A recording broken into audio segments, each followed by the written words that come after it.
and we have just had a giant batch of poll closings. All the states that you see on your screen right now, both on the map and scrolling on the left side of your screen. In terms of projections of the race at this hour, we will start with some hotly contested ones. Michigan, NBC News can project that the winner in Michigan is President Obama. In the state of Wisconsin, it is too early to call in the state of Wisconsin, but President Obama is leading in Wisconsin. In Colorado, it is too close to call at this hour. In Texas, NBC News can project that Mitt Romney is the winner. Texas, 38 electoral votes. In New York, President Obama is the projected winner, 29 electoral votes. In Louisiana, the projected winner is Mitt Romney. In Kansas, the projected winner is Mitt Romney. In New Mexico, the projected winner is President Obama.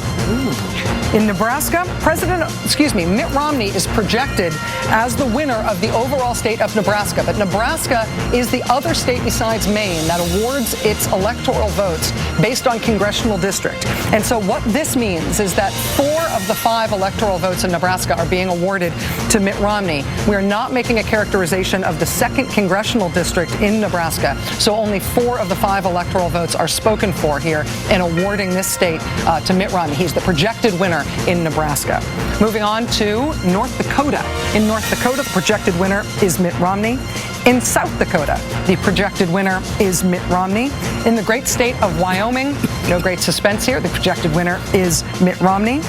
In Arizona, the projection from NBC News in Arizona is that it is too early to call, but Mitt Romney is in the lead in Arizona. Again, too early, but Mr. Romney leading.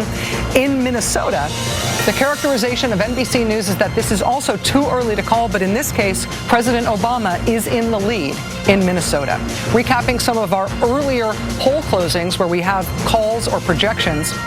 Pennsylvania, it is too early to call, but NBC News is describing President Obama as being in the lead in Pennsylvania. In the great state of Florida, it is too close to call. In the great state of Ohio, it is also too close to call. Also in North Carolina, it is too close to call. In neighboring Virginia, it is too close to call. In the state of New Hampshire, which neighbors Mitt Romney's home state of Massachusetts, it is too close to call. In the state of New Jersey, which has somewhat unusual circumstances because of the impact of Hurricane Sandy and the extension of voting there and the disruption of voting there, it is too early to call in New Jersey. But again, that should be seen as somewhat of a special case because of the difficult circumstances in that state. One more state that we can characterize as too early to call, that is the great state of Missouri. We also have one additional call for you today, which is of a different character than the rest of these states. There you see the electoral vote as it adds up as we start to fill in these maps. Fill in the map as each candidate is awarded these states, projected winner in each of these states by NBC News. We have one other call to make, which is an overall call in terms of the control of the House of Representatives. Not going to tell you an NBC projection on any specific House race at this point, but I am going to tell you that NBC News can project that overall control of the House of Representatives will be retained by the Republican Party.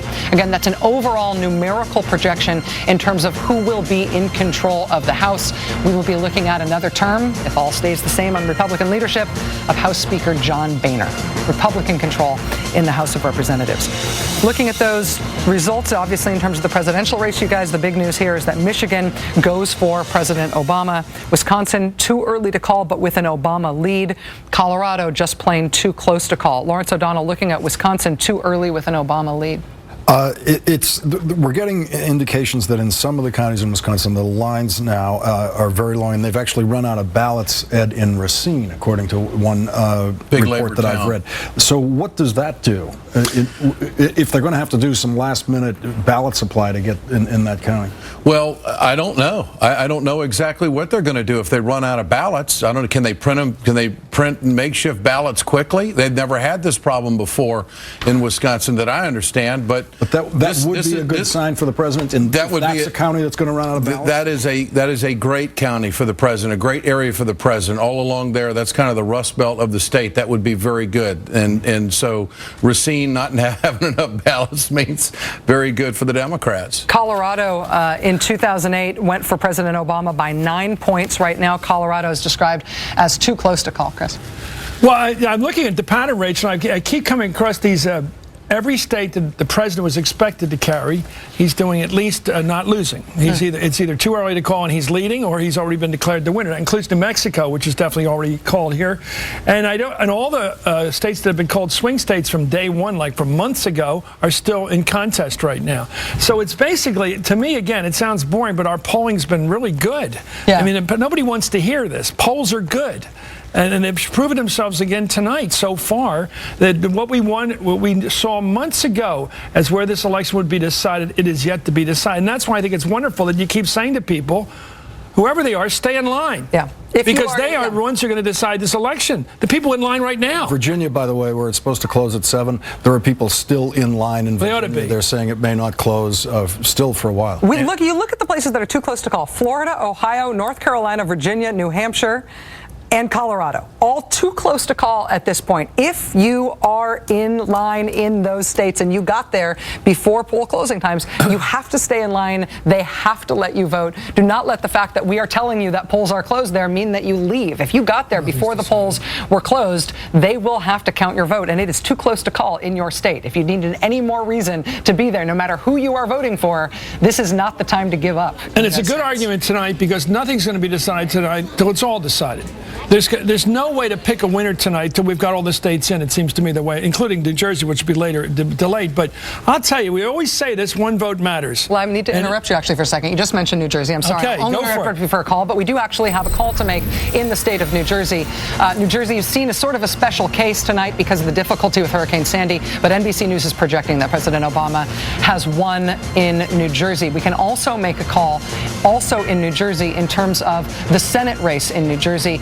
The Democrat in that race, the Democratic incumbent Senator Bob Menendez, is the projected winner in his Senate race there. Again, we did not exactly know how this was going to work out in New Jersey in terms of whether we'd be able to talk about this state in line with other states tonight, but we now have an NBC News projection both for that Senate race and for the presidency. Yeah, I think this is really going to be one of the great nail-biters tonight. And boy, we're talking about a dynamic occasion where, as we're reporting so-called the returns, they haven't been returned yet. Yeah. We're covering an election which is continuing through the night. The election, I think not the count. I think there's going to be some pockets of the country where it's going to outdo 08 as far as turnout. Yeah. I'm told that they are. But who are these characters in Racine that didn't have enough ballots? What are they planning to do today? Have an election? They say that they're printing more and rushing them over. Yeah, they're printing more, and I think a lot of that has to do with the hotly contested Senate seat between Tammy Baldwin and Tommy Thompson. Sure. Yeah. Tommy Thompson probably has the best name recognition of anybody in Wisconsin politics. But he's connected to the Bush administration, and late in the campaign, that's exactly what Baldwin did. She connected him to Bush, and especially in the debate that they had. Yeah. And she's a very she will be in line as far as progressive views with Elizabeth Warren if they both get into the Senate. But see, I think one thing that is very clear as we see these lines that are long, no matter what happens, it underscores what many of us have been saying for months: why we should not be cutting back on early voting, why we should not be coming up with impediments like voter ID. People want to vote. If you have people all over this country standing online 3, 4, 6, 7 hours, why are we having laws to stop people from voting when, if nothing else is clear tonight, people want to vote, and only people that want to have a narrow voting base and narrow the decisions of this country would advocate having people. For us to sit here tonight saying stay in line is ridiculous. We should be saying open up the booths for longer periods of time. Sunday go to polls to the souls to the polls and everything else. So this would not be necessary to have people standing up in line 4 and 5 and 7 hours. Reverend, I don't think a guy or woman standing there for 7 or 8 hours is an imposter or a likely imposter. I would bet that they're actually the person they claim to be. I think that would be a very Steve good bet. Schmidt, we're going to go to Chuck Todd in just a moment, who told us at the beginning of the night, just hang in there till 9. We're going to know a ton till 9. We know nothing about any swing states now, and it's after 9 o'clock. But when you look at this list and you put yourself in the mind of somebody who's working on the Romney campaign right now, is there any news here, or is this still just waiting? No, what's happening, what's unfolding now in real time is meeting the expectations of both campaigns. They knew the race was tight. They all believed it was going to be a long night. Nobody had any expectation in either campaign that these races in these states that are closed, that were a couple points separating the polling, were going to be called by 9 o'clock. So everybody is buckling down for a long night. Yeah, Chuck Todd, you lied to us, Chuck. We're all very hurt. You told us that we'd know something by 9. I have think a we call do. to make before we go to Chuck Todd, which is a Senate race call in Pennsylvania. In the state of Pennsylvania, NBC can project that the winner is the incumbent Democratic Senator Bob Casey. So, Chuck, I should take that back. You didn't lie to us, but it turns out you misled us, because all we know by 9 o'clock is a bunch of Senate races, and while they are fascinating, we still know basically nothing about the presidential race at this hour. Is that right?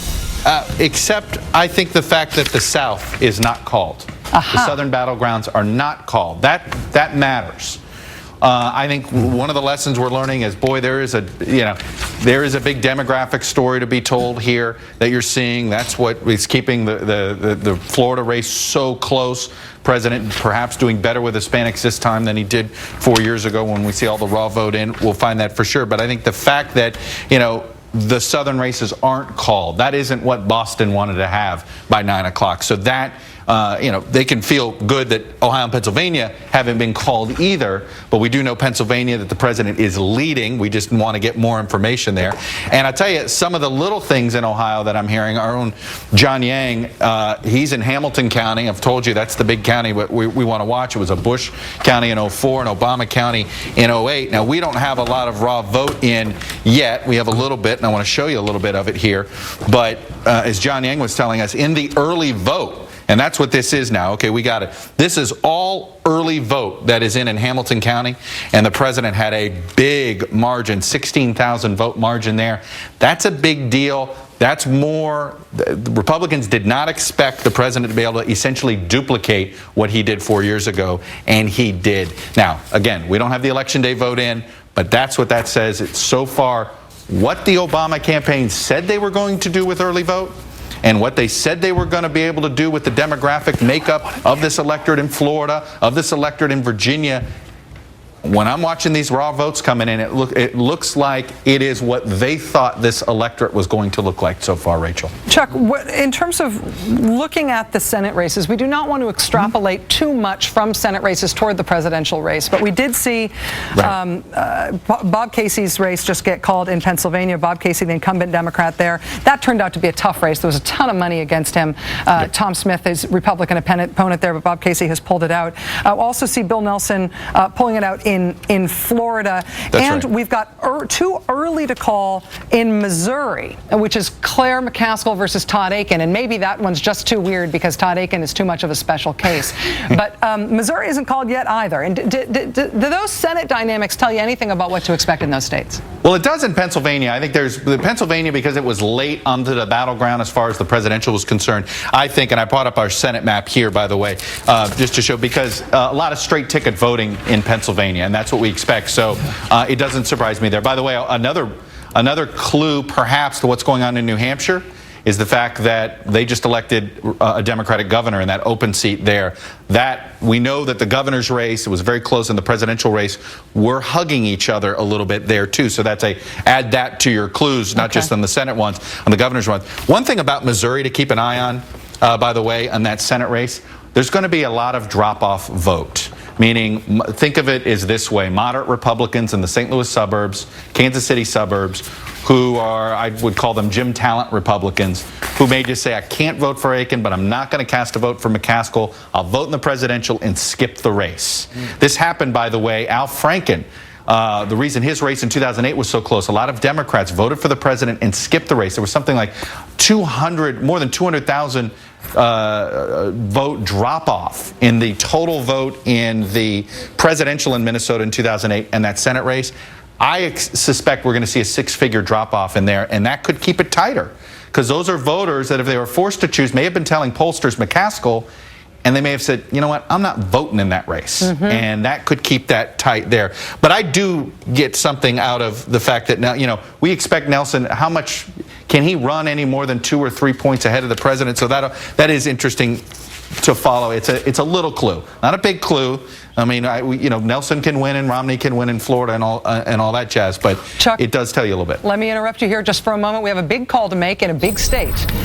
NBC News can now project that the winner in the state of Pennsylvania is President Obama. This had previously been described as Pennsylvania was too early to call, but it was leaning Obama, or that President Obama had a lead there. But now NBC projects the winner in Pennsylvania as President Obama.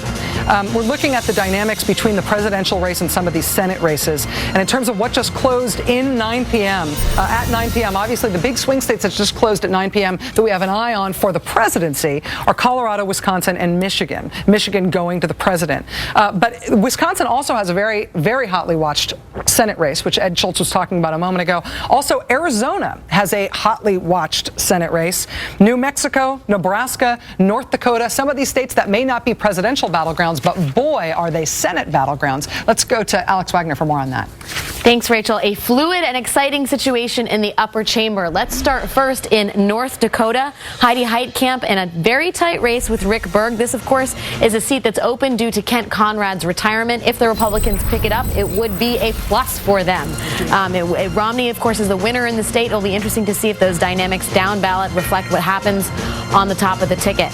New Mexico is next. It is too early to call with 1% of the votes in. Martin Heinrich, 28% of the vote. Heather Wilson, 69% of the vote. On to Wisconsin. As you mentioned, a really interesting race there. Tommy Thompson trying to take advantage of the machine that Scott Walker built. Tammy Baldwin, if she wins, will be the first openly gay member of the U.S. Senate.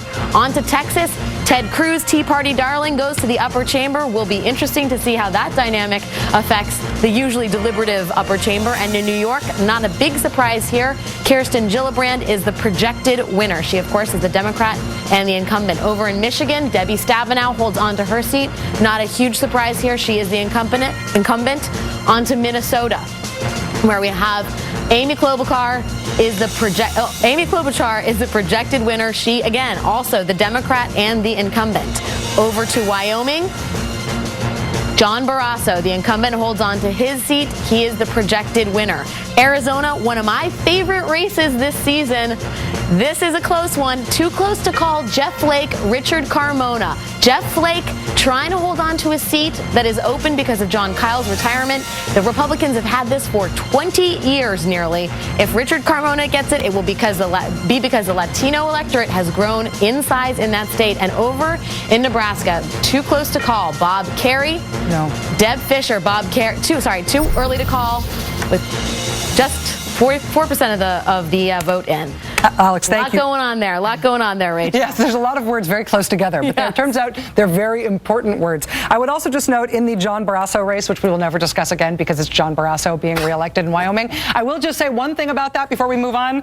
The campaign slogan of Tim Chestnut, the Democrat who is running against him, was "Chestnut is the best nut for the Senate." But we'll never hear from him again either. Stephanie Cutter is Deputy Campaign Manager for the Obama campaign. She now joins us live. Stephanie, thank you very much for your time tonight. It's nice to have you here. Thanks for having me. Too close to call in Ohio, North Carolina, Virginia, Florida, and New Hampshire. Why are those all too close? Why haven't you been able to wrap up any of those states like you did in 08 thus far? Well, returns are still coming in.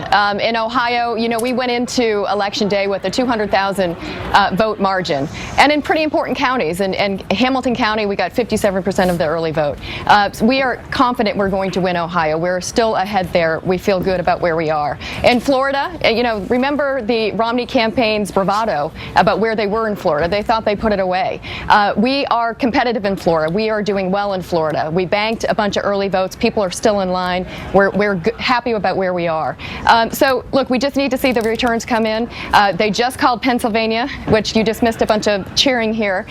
Remember, that's how Mitt Romney was expanding the map, which was what it really meant was that's how he was going to try to get to 270. Those pathways are closing, and they are closing fast. The Romney campaign specifically today was saying that they would not only win Pennsylvania, they would win Pennsylvania decisively. Right. And obviously both sides, and I put you guys in this too, but I think both sides like to show confidence confidence here. But is there something that you can put into your argument that makes us believe you more about your bravado than all of our doubts about them retroactively about Pennsylvania? Well, look, take a look at Virginia. You know, we have felt good about Virginia for some time. Look at how Romney is performing around Richmond, in those suburbs around Richmond. He needs to outperform what McCain did there, and he's not. He's at McCain's levels. So, you know, in Northern Virginia, there are still people waiting in line. The reports that we're overperforming where we were in 08, you know, don't take it from us. Take it from actual data that's out there. But we feel good about Virginia. We are extremely competitive there, and we think we're going to win it. We've got reports about very long lines, not just in early voting, but also today. People still in line in places where the polls have closed. Do you have, asked David Plouffe this earlier, do you have confidence in the process of the election tonight? And do you have, I guess, either encouragement or advice that you want to offer to people who are still in line in places that are facing these very long waits? Yes, stay in line. It is worth it. Your vote counts. We need your vote. Stay in line. We are working on the ground. All of our volunteers. Here's a great story. After the polls closed in North Carolina, and there were no long lines in North Carolina, everybody had a chance to vote. Our volunteers started calling into other states, encouraging people to stay in line, encouraging people to get to the polls before the polls closed. So we are working on the ground very aggressively, hundreds of thousands of volunteers to keep people in line, to encourage them to stay in line. And, you know, if you were in line before the poll closed, you will have an opportunity to vote. If it ends up coming down to a state like Colorado tonight, let's just say, hypothetically, it comes down to Colorado. Rachel. And let's say it does. Colorado has an automatic threshold for recount. I think it's half of the percent of the total won by the apparently winning candidate. In terms of a legal response, or in terms of being there, in terms of dealing with recounts and the kind of monitoring and campaign hyperdrive that happens in a situation like that, do you feel like you're well positioned for that kind of a battle? We're not going to make any hypotheticals to recounts one way or the other. We believe we're going to win this race decisively, and we're not going to be in a recount situation. That's why we need everybody to stay in line and to make sure that their vote is counted. So we're not going to make hypotheticals about recounts. I think by the end of the night, this race is going to be called, and we're not going to be in a situation like that. All right, Stephanie Ketter, thank you. Much more to come. Thank you, Rachel. Appreciate it. You know, it's interesting. They've got New Mexico now, and all they have to do is get the John Kerry vote from 2004. And what else? Look, hardly they're anything confident. else. They are almost there. We've all interviewed Stephanie Cutter a lot. She is confident. She's giggling. Closing and closing fast. That's what she said. I was struck watching the staffers behind Stephanie. A lot of smiles. When you go into these nights, on these close nights, there's a lot of tension, a lot of quiet. But then, you know, you start to pick up a vibe, right? The mood starts to lessen. You start to get a sense of what the direction of the race goes, and those look like happy people to me. And well, they got Michigan, they got Pennsylvania in their pocket already. They've got Michigan 920. and Pennsylvania, but still too close to call in Ohio, North Carolina, Virginia, Florida, New Hampshire, and Colorado, which is a very big and potentially decisive part of the map. But one of the reasons people may be smiling. You mean this game ain't over yet? It's not over yet. People, I think, are extrapolating some from the Senate races, but Chuck referenced something that we also have not touched on, which we're about to, which is governor's races. We've also had a few governor's races going on today, including a couple that might be seen as bellwethers. We've not yet got to that data, but that's next. This is MSNBC's election coverage. Back with more after this. I'm so impressed. Pennsylvania's this early.